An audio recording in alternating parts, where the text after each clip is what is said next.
one-time Toastmaster and fellow Toastmasters. My name is Sindhu, and the title of my speech tonight is Beauty and the Beast. So, is the race on? Or, well, did the race ever stop? What I'm talking about is the race for survival.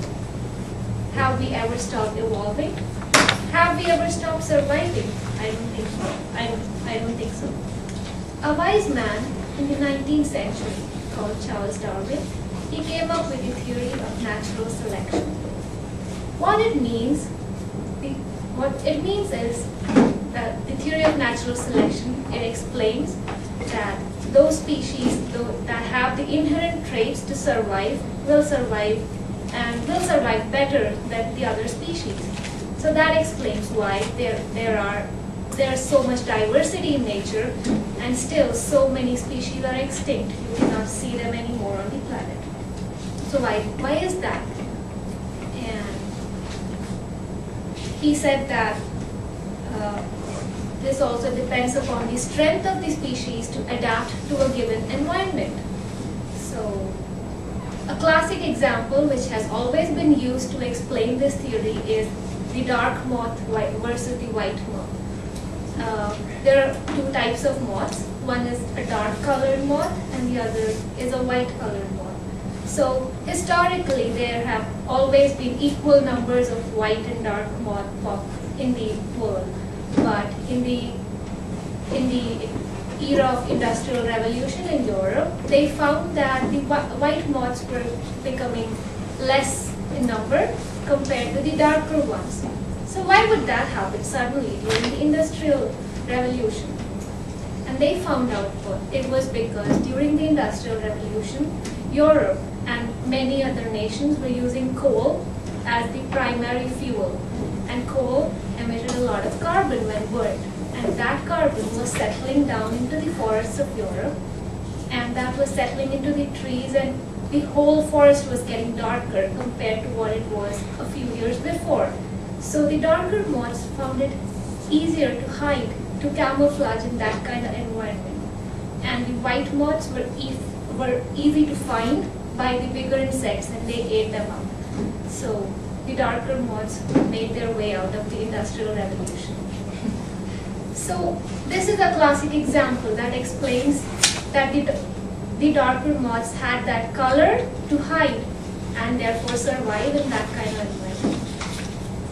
Now what I find so interesting about Darwin's theory of natural selection is it so strikingly tells us that we have to adapt to a given environment to survive. And it is very applicable in our daily life. Why does beauty always survive? And why does the beast always get killed? Now let's settle our doubts. I'm not talking about physical beauty here. I'm not talking about the princess and the ugly duckling here. What I'm saying is the strength to survive. Why does it always win? Why does a better thing always win compared to its weaker counterpart? To some, the answer is simple. Simple because it's better. But sometimes I give a little more thought to it, and I think it survives because it is better, and it is better because it has that strength to adapt. So that's what makes it better compared to the weaker thing.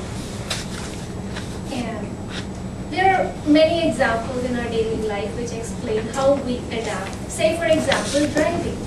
Why do we follow rules? Why do we have to wait at a four-way stop, turn right and left and look for everybody and give courtesy to somebody who's trying to merge into a lane? Why would I do that? Why can't I just simply drive the way I want? Because that's not an adaptable thing to do. And I would become extinct. Somebody might just run over me. Why can't I drive drunk? And I just might go high on drugs and drive. But that again gets me killed under somebody else's truck. So that shows my capacity to adapt to a city, to the driving conditions of it all. Now why does a poor man aspire to be rich? Why can't he be poor all his life, live in a small hut, and be happy with a small yard? because the power to earn money makes him more adaptable in a growing world. And why are we all at Toastmasters?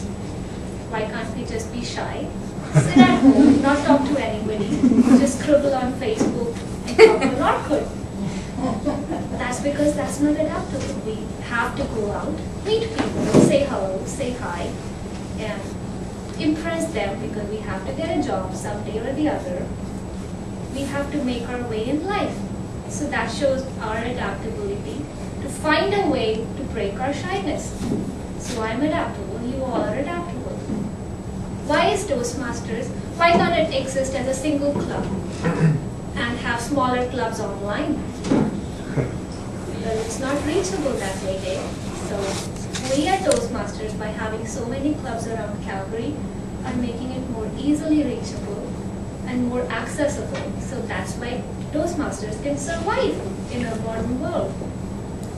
So to conclude, I want to tell everybody to discover their strengths to adapt to any given environment, and that's how we can succeed in our lives. Thank you.